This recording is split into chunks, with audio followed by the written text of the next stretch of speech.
A ideia fundamental se cumpriu através da realização das profecias de Isaías no Antigo Testamento, que indicavam a chegada do Messias. Dentre as várias passagens, foi o livro de Isaías que trouxe detalhes específicos sobre esse acontecimento. No capítulo 7, versículo 14, o profeta declarou que o Senhor mesmo daria um sinal. Uma virgem conceberia e daria à luz um filho, chamado Emanuel. Já no Novo Testamento, o livro de Mateus confirmou o cumprimento dessa profecia por meio do nascimento de Jesus. Assim, os eventos se alinharam, revelando que a vinda do Messias era de fato a realização das antigas profecias de Isaías. Que livro do Antigo Testamento Jesus citou com maior frequência? É evidente que muitas pessoas conhecem algumas partes do livro de Isaías, mas é uma pena que o livro como um todo não seja tão bem conhecido. No entanto, este livro é de extrema importância, pois tanto Jesus como o apóstolo Paulo o citaram mais do que qualquer outra parte do Antigo Testamento ao longo de seus ministérios durante a vida terrena. Podemos notar que Jesus respondeu perguntas com citações de Isaías em 7 ocasiões registradas em Mateus, 4 vezes em Marcos, 5 vezes em Lucas e 1 vez em João. A Bíblia também registra várias vezes em que Jesus mencionou as verdades de Deus presentes nas escrituras hebraicas, como quando ele explicou sua razão para ensinar por meio de parábolas. Uma passagem importante é encontrada em Isaías capítulo 6, versículo 9, que declara: "E disse, vai, e dize a este povo, ouvi de fato e não entendei, e vede em verdade, mas não percebi." Jesus referenciou essa passagem em Mateus capítulo 13, versículo 14. Essas citações reforçam a relevância do livro de Isaías na vida e ensinamentos de Jesus.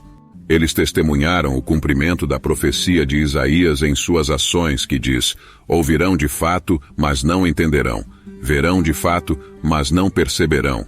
Jesus também citou Isaías ao repreender os fariseus e escribas pelo serviço superficial a Deus, referindo-se a Isaías capítulo 29, versículo 13. O Senhor destacou que, embora essas pessoas se aproximassem com seus lábios para honrá-lo, seus corações estavam distantes dele. Em essência, suas ações eram apenas uma demonstração superficial de devoção, enquanto seus corações não estavam verdadeiramente conectados a ele. Essa citação de Isaías ilustra como Jesus usava as palavras do profeta para ressaltar a importância da sinceridade e da conexão genuína com Deus, indo além de meros gestos exteriores. Seu receio em relação a mim é baseado nos ensinamentos humanos, como podemos ver em Mateus capítulo 15, versículos 8 e 9. Muitas pessoas se aproximam de mim com palavras de honra, mas seus corações estão distantes, e sua adoração é vã, pois seguem doutrinas e mandamentos criados pelos homens. A Bíblia não pode conter todas as obras de Jesus, por isso não é uma biografia completa.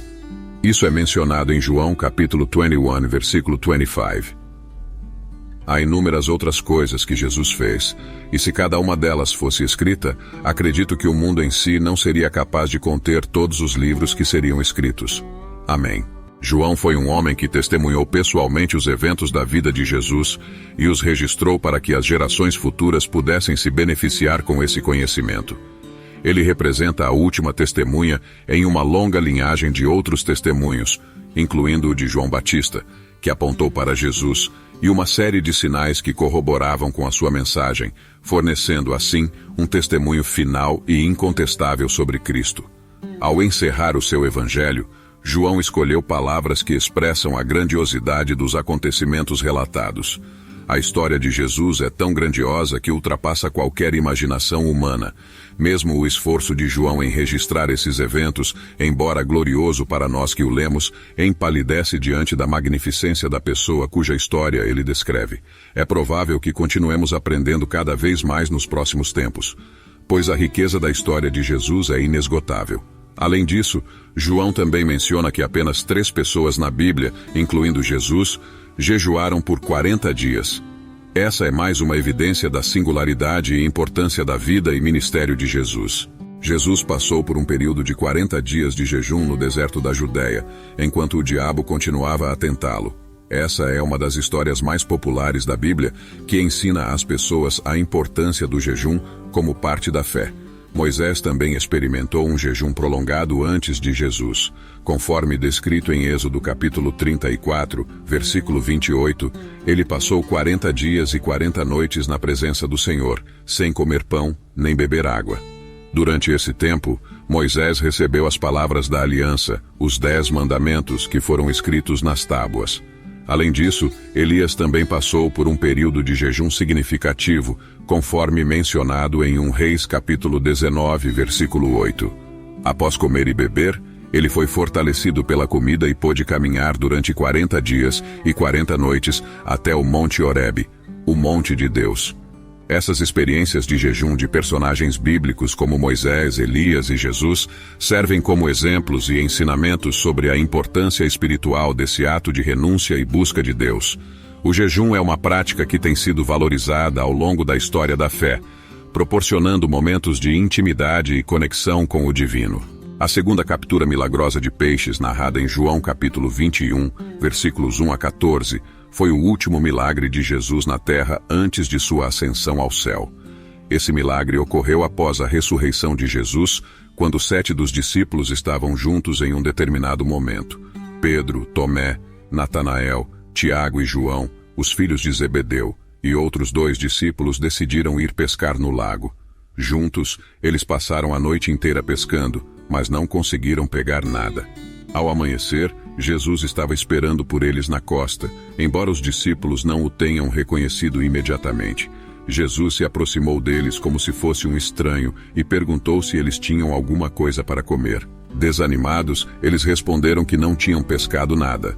Embora não o tivessem reconhecido, eles aceitaram o conselho de Jesus e lançaram a rede do lado direito do barco. Para a surpresa dos discípulos, a rede ficou repleta de peixes, tantos que eles não conseguiam puxá-la para dentro do barco. Esse milagre destacou a presença e o poder sobrenatural de Jesus, mesmo após sua ressurreição, e serviu como um momento significativo de encontro e restauração da fé dos discípulos antes de sua partida para o céu. Isso nos ensina que quando o Senhor guia o nosso serviço, não haverá mais redes vazias, e Ele está disposto a nos direcionar para o sucesso se estivermos dispostos a segui-lo. João foi o primeiro a reconhecer o Senhor naquela situação e imediatamente informou a Pedro. Este último, prontamente, vestiu sua roupa exterior e foi em direção à costa. Conforme a crença cristã, Jesus permaneceu um homem solteiro por toda a sua vida e não teve filhos. A Bíblia é completamente silenciosa sobre sua vida romântica e pessoal, e cada versículo que menciona a família de Jesus se refere a sua mãe e irmãos, mas não menciona esposa ou filhos. Além disso, Isaías também profetizou a ressurreição de Jesus, tornando ainda mais clara a conexão entre as profecias do Antigo Testamento e os eventos da vida de Jesus. Assim, essas passagens nos trazem importantes ensinamentos sobre a liderança divina, a devoção de João ao Senhor e a singularidade da vida e missão de Jesus, que culminaram em sua ressurreição. Além da celebração comum de caçar ovos coloridos do coelho da Páscoa, esta festividade também nos lembra da vinda do Messias e, ao mesmo tempo, reflete sobre sua morte, como predito em Isaías capítulo 53, versículos 5 a 6.